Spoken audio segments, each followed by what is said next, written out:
Radio Infinita, con el auspicio de BCI Corporate and Investment Banking, banqueros comprometidos con tu negocio desde 1937, presentan Mirada Financiera. La periodista Paulina Yarur analiza los principales hechos que mueven a los mercados financieros de Chile y el mundo. ¿Cómo están? Bienvenidos. Comienza Mirada Financiera hoy con la visión puesta en el ámbito internacional, y para ello tenemos a un gran entrevistado. Quiero presentar a Moisés Naim.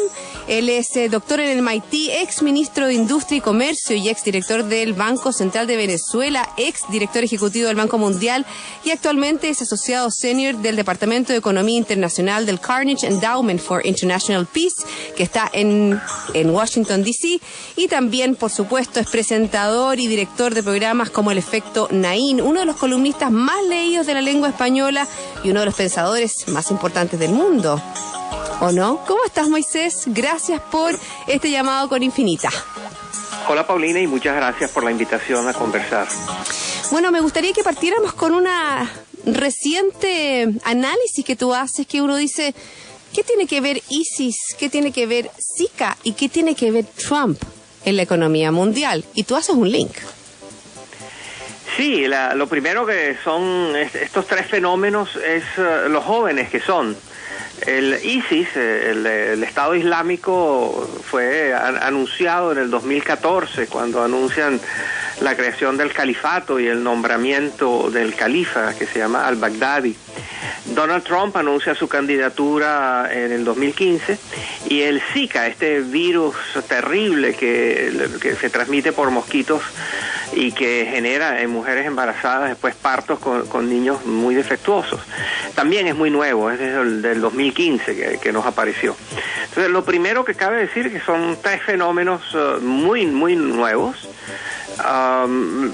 Lo segundo que podemos decir es que nos han sorprendido al mundo sin maneras realmente de enfrentarlos, ¿no? El Zika, bueno, está todo el mundo de emergencia tratando de buscar vacunas y tratando de buscar antídotos, etcétera.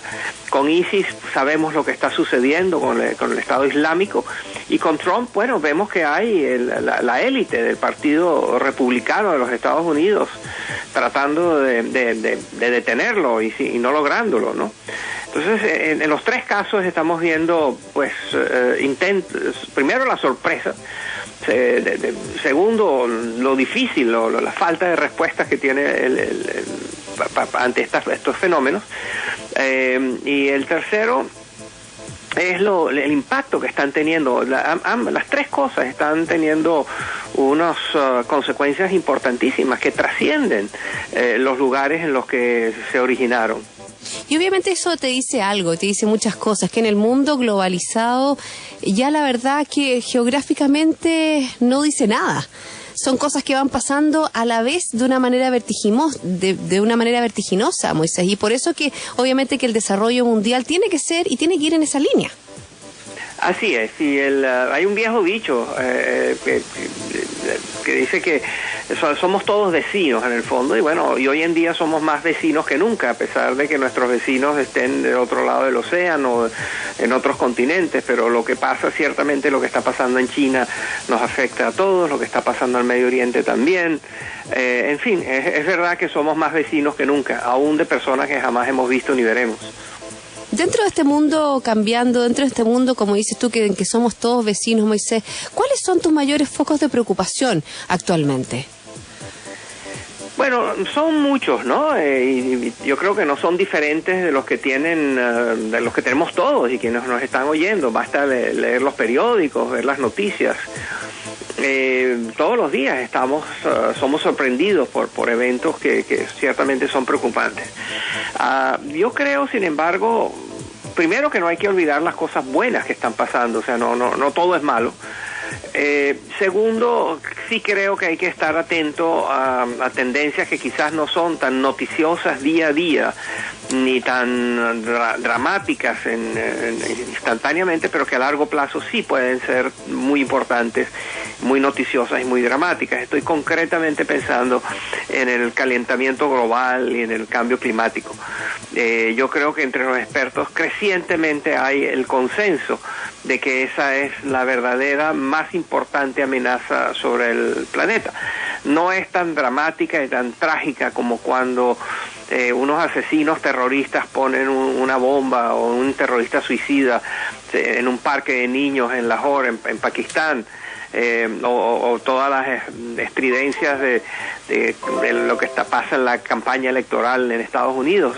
Eso, por supuesto, es más noticioso, pero el cambio climático puede terminar transformando el mundo y cambiando la civilización tal como la hemos conocido. Y cambia las economías. Hemos visto, ¿no es cierto?, cómo el fenómeno del Niño trae inundaciones o estragos en distintas zonas del país, la sequía, el calentamiento, como dices tú, global, las altas temperaturas en países como el chileno, en que vemos, ¿no es cierto?, un fenómeno glacial que va en retroceso. Son elementos que, como dices tú, o desafíos que hay que tener en cuenta.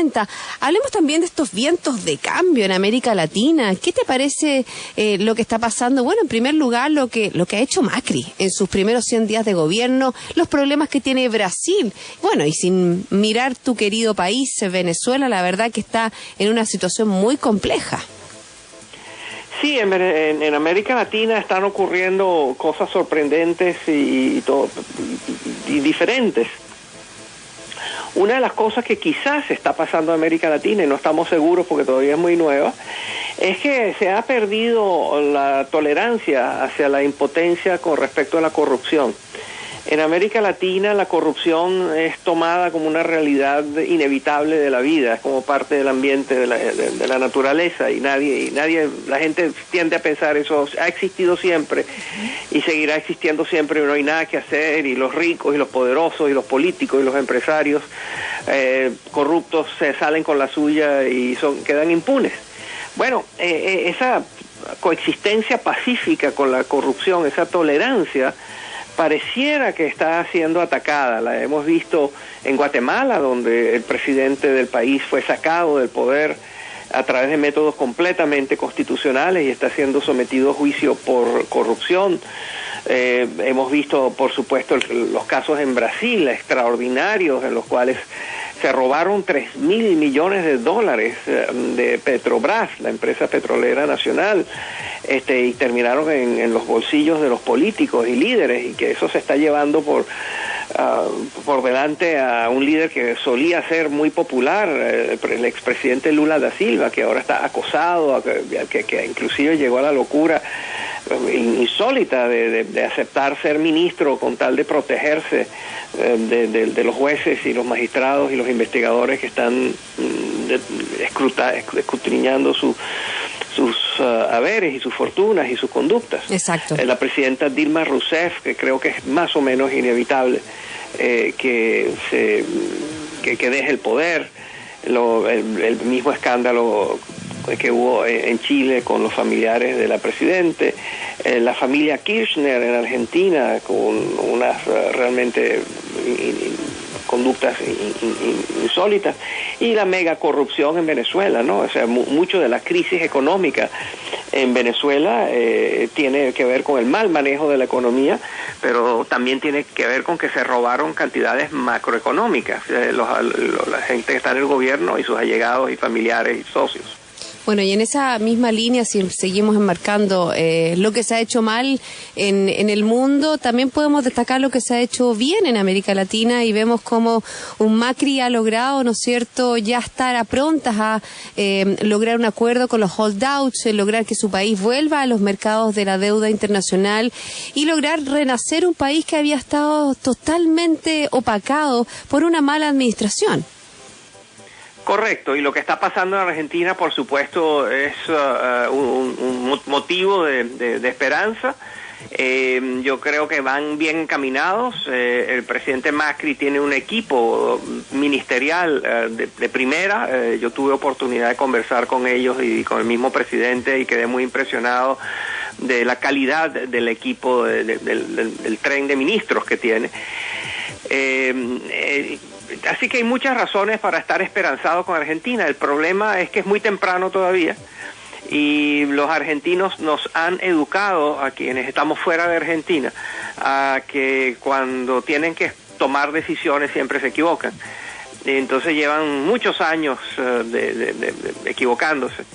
Y entonces vamos a esperar. No estoy diciendo que el presidente Macri y su equipo se van a equivocar, estoy diciendo que puede haber unas condiciones políticas en el país donde las fuerzas de siempre, que todavía controlan jueces y gobernadores y jefes provinciales y tienen una potente maquinaria política, pueden hacerle la vida muy difícil al presidente Macri y a su equipo. Así que sí, cabe seguir esperanzado con lo que va a pasar en Argentina y darle la bienvenida a los cambios que se están dando en Argentina, pero con la gran cautela de que no hay que olvidar que es que son argentinos. Bueno, estamos conversando con Moisés Naim, el destacado columnista, uno de los más leídos en la lengua española, quien gentilmente estamos haciendo este contacto para Mirada Financiera desde Washington, donde él trabaja. Moisés, ¿qué pasa con Perú? La verdad que hemos visto una campaña presidencial bastante sui generis y obviamente que ya estamos prontos, ¿no es cierto?, a definir un nuevo presidente de ese país. ¿Cuáles son las perspectivas de un Humala que la verdad que deja un mandato con un país, la verdad que está decreciendo más que creciendo? Sí, es correcto. Ha pasado de todo y todo muy raro en las elecciones en Perú. Sin embargo, hay que celebrar, ¿no? Esa es una democracia vibrante y bueno, si cuando uno ve lo que está pasando en una democracia supuestamente mucho más madura como la de Estados Unidos y vemos lo que está pasando aquí, pues pareciera que lo que está pasando en Perú no es que sea muy diferente, ¿no? Y de hecho... ¿La antipolítica? Puede ser simplemente la expresión de cómo son las dinámicas en los procesos electorales en el siglo XXI, ¿no? Pero cabe decir que a pesar de las dificultades, a pesar de las cosas insólitas que están pasando, la constitucionalidad y la legalidad de los procesos se han mantenido. Perú sigue siendo una democracia constitucional y ahí va. Vamos a ver qué sucede, pero yo creo que hay que celebrar, hay que por supuesto lamentar los excesos y las cosas, las trampas y las triquiñuelas y el uso del sistema judicial para efectos políticos y en efecto la corrupción del sistema judicial, pero fuera de lamentar eso, al final el resultado neto es que Perú está teniendo un proceso democrático que hasta ahora ha sido válido. No cabe decir que en Perú no hay una democracia vibrante, donde hay candidatos de muchos tipos y donde todavía es difícil pronosticar quién va a ser el ganador, y eso es una democracia. ¿Cambió el poder, como dice tu libro, el fin del poder? Sí, yo creo que lo estamos viendo a diario, lo estamos viendo cotidianamente, lo estamos viendo en todos los ámbitos. El caso de Donald Trump es un buen ejemplo. En la tesis central de mi libro, El fin del poder, es que en este siglo XXI el poder se ha hecho más fácil de obtener, más difícil de usar y más fácil de perder. Y lo que hemos visto es como Donald Trump está obteniendo poder. Hay una potente élite del Partido Republicano que lo intenta detener y no lo logra detener. Tenía el poder, siempre tuvo el poder el Partido Republicano, el partido de Lincoln, de Reagan. Tenía una élite que manejaba y controlaba las cosas y detentaba y concentraba mucho poder. Y que esa élite detesta a Trump y quisiera que no fuera el candidato, pero parece que no lo logra. Entonces es un buen ejemplo del fin del poder. Estamos viendo cómo Europa no logra manejar la situación con los inmigrantes que le llegan del norte de África y parte de Europa occidental, Europa oriental. Estamos viendo lo de Brasil. ¿Quién hubiera imaginado que un presidente tan potente, tan poderoso, un personaje políticamente tan importante como Lula, ahora está hoy en día entre las cuerdas. El mismo Xi Jinping en China, un presidente que ha concentrado muchísimo poder y que sin duda tiene mucho poder, pero sin embargo está enfrentando todo tipo de circunstancias que lo amenazan, que lo limitan. Lo mismo para Putin, las grandes empresas, en fin, yo creo que estamos viendo, basta abrir los periódicos, leer las noticias para ver que quienes tienen el poder están teniendo grandes dificultades para utilizarlo como lo utilizaban antes. Estamos conversando aquí en Mirada Financiera con Moisés Naín, destacado columnista, uno de los pensadores más importantes del mundo. Moisés, vamos a hacer una pausa, ¿te parece? Y luego vamos a seguir analizando la actualidad económica, política, internacional. Claro que sí.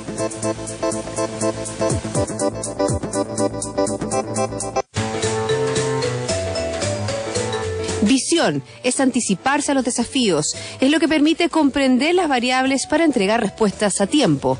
BCI Corporate and Investment Banking, banqueros comprometidos con tu negocio desde 1937.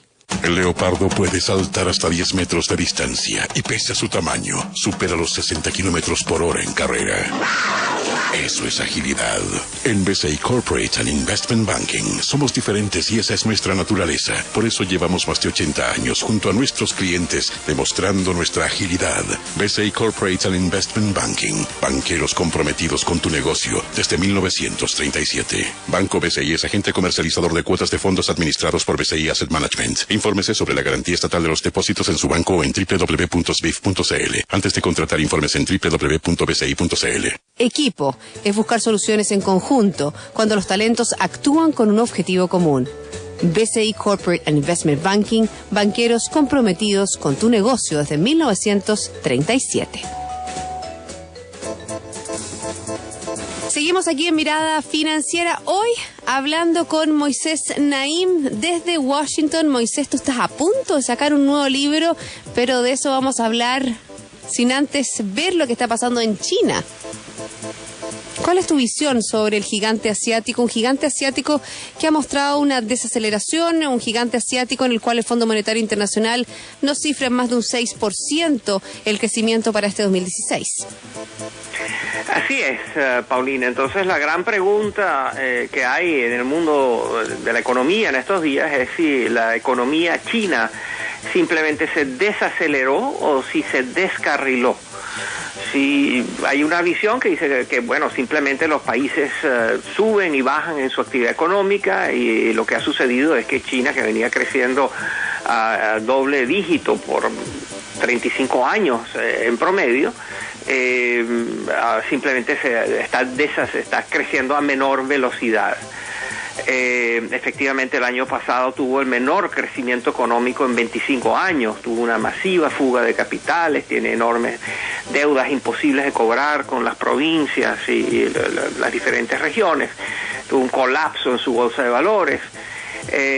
Y entonces, bueno, hay convulsiones económicas que van a tener que ser atendidas. Entonces, la pregunta es si estos números, estas circunstancias macroeconómicas, son simplemente evidencias de un ciclo normal que se va a recuperar en 1 o 2 años, o si hay algo más profundo que está mal en la economía china, que simplemente se ha acumulado distorsiones.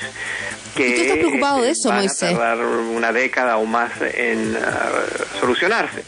Si ese fuese el caso, los países que se beneficiaron tanto del apetito de China por comprar sus materias primas, como el cobre chileno, por ejemplo, o el petróleo, o la soja argentina y de Brasil, esos países van, por supuesto, a sufrir las consecuencias de un gigante asiático con un apetito menos voraz por comprar estas materias primas, y por lo tanto los precios caen y los ingresos de estos países exportadores también caen.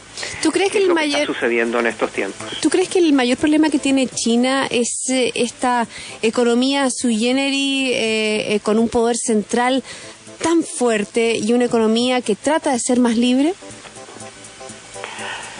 Sí, Sí, yo creo que hay dos problemas. Hay un problema, el problema económico, y hay un problema político. En ambos casos se trata de modelos que quizás ya no dan, que hay que ir ajustando a las nuevas realidades.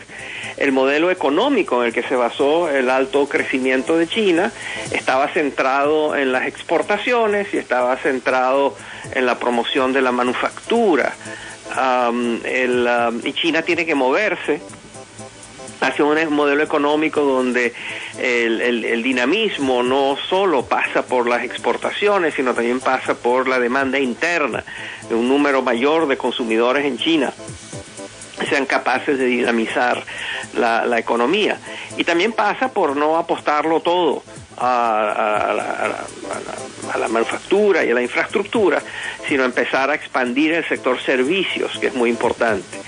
Ese es un cambio de modelo, es una transición que requiere reformas importantes y cambios de muchos tipos que el actual liderazgo no parece tener la disposición de hacer, puesto que implican algunas decisiones muy impopulares. Exactamente. Y eso lleva al otro problema que es el modelo de gobierno, donde, como sabemos, hay es una dictadura manejada por el Partido Comunista y por el Politburó, y con un presidente que, como dije, Xi Jinping, que concentra mucho poder, pero que de todas maneras está empezando a enfrentar todo tipo de complejidades en el uso de su poder. El pacto social que ha habido en China hasta ahora entre el gobierno y la población es que el gobierno, el Partido Comunista, les ha dicho: nosotros les vamos a dar crecimientos de 2 dígitos y mejoras en su calidad de vida y en calidad de empleo y salarios, pero a cambio de eso ustedes no se metan en política, ustedes dejen que nosotros gobernemos sin hacer muchas preguntas. Moisés, ahí mismo en esa misma línea, un poco está el foco de tu preocupación. Yo leí en varias columnas tuyas en que tú hablas, obviamente, que ha aumentado la cantidad de protestas en China. Ellos están tratando de transformar a una economía intensiva las exportaciones a una economía en el consumo interno, pero al tú dar mayor consumo interno empieza a crecer una clase media que empieza a querer empieza a exigir mayores cosas al gobierno, un gobierno que, como tú mismo señalas, a lo mejor no está dispuesto a entregar todas esas herramientas. Sí, lo estamos viendo, eso es correcto, Paulina, eso es una interpretación correcta de lo que creo que está sucediendo. Y esa nueva clase media que se siente más empoderada, que se siente con derechos, que está más informada, está saliendo a la calle, y está saliendo a la calle de muchas maneras. En enero del 2011 hubo 8 paros laborales en China. Este enero hubo 503.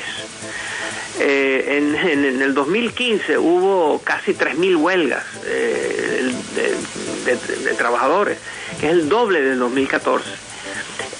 Y este aumento en la conflictividad ha llevado al gobierno a reprimir fuertemente a los líderes de estas iniciativas.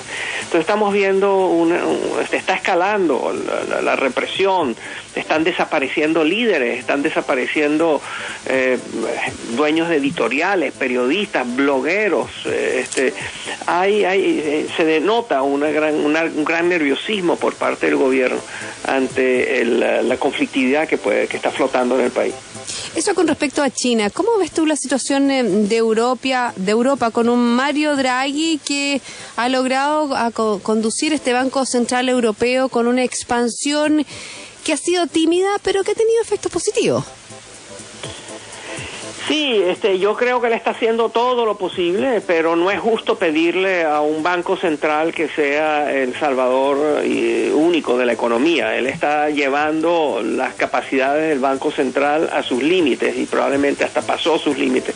Está haciendo todo lo necesario, y yo creo que lo está haciendo correctamente bien, pero al igual que pasó en Estados Unidos, al igual que pasó en otras partes, termina el Banco Central siendo la principal locomotora de la actividad económica a través, por supuesto, de la política monetaria y de la impresión monetaria y de toda una actitud mucho más laxa con respecto a tasas de interés, etcétera.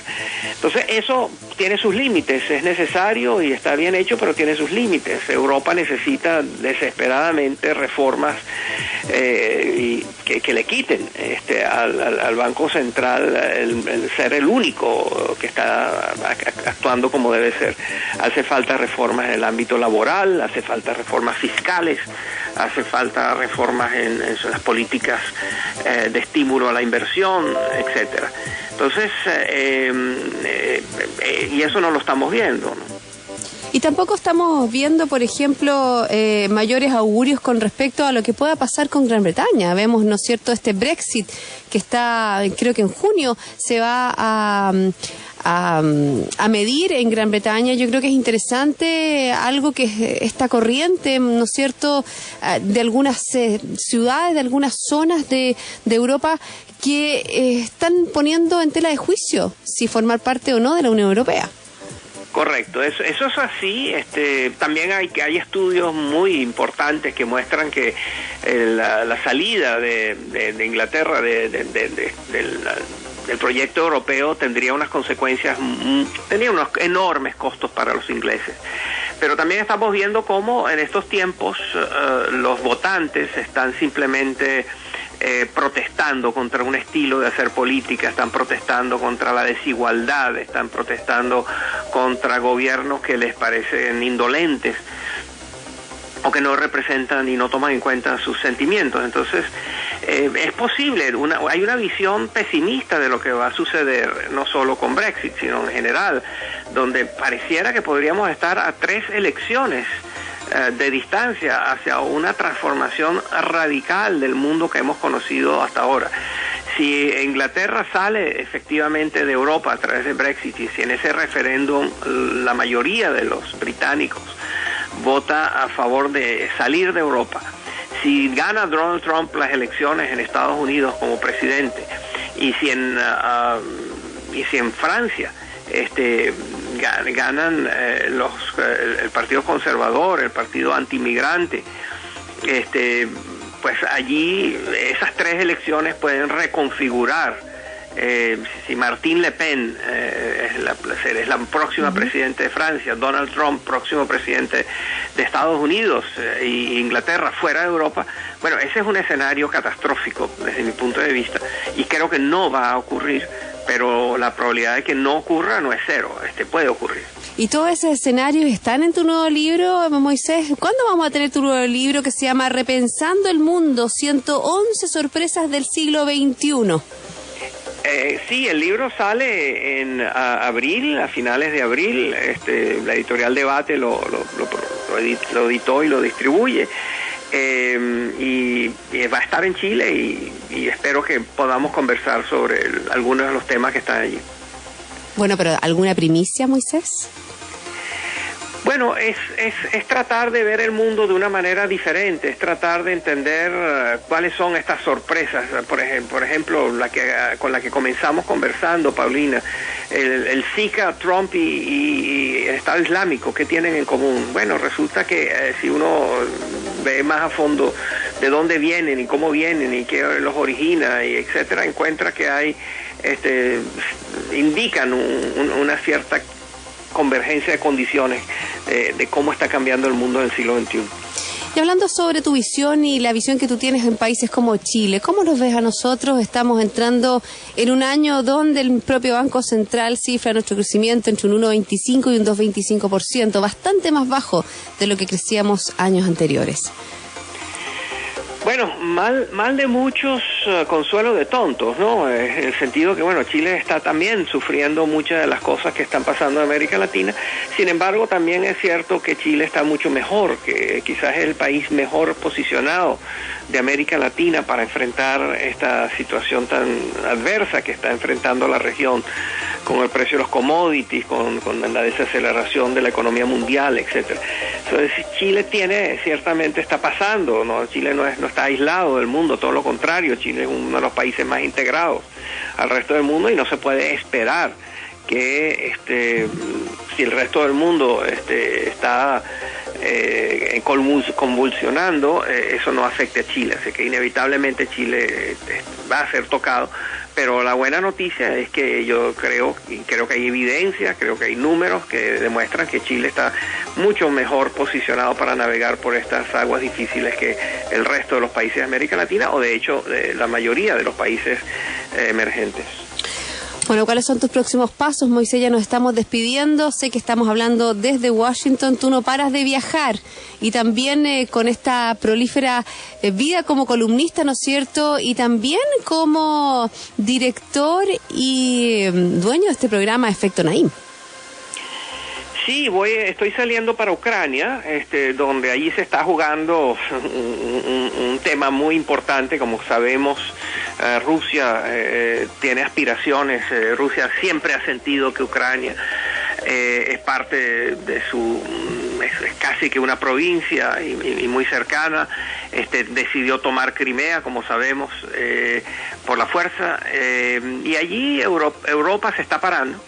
Es decir, está tratando de detener esta aventura bélica y de un corte claramente imperialista del presidente Putin.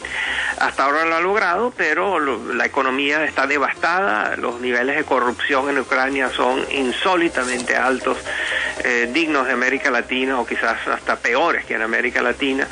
La sociedad está sufriendo grandes presiones. Y entonces no está claro. Yo creo que Ucrania terminará siendo más europea que rusa y que va a propender a integrarse más con Europa y no volver a ser un apéndice de Rusia. Pero eso se está jugando en estos momentos allá, así que allá voy. Bueno, te deseamos la mejor de las suertes y bueno, esperamos tener un contacto nuevamente telefónico contigo, Moisés. Muchas gracias por este análisis, por este contacto con Radio Infinita. Muchas gracias a ti, Paulina. Un gran placer hablar contigo y con todos tus oyentes. Y así finalizamos la mirada financiera de hoy. La invitación a todos ustedes es a quedarse en Radio Infinita.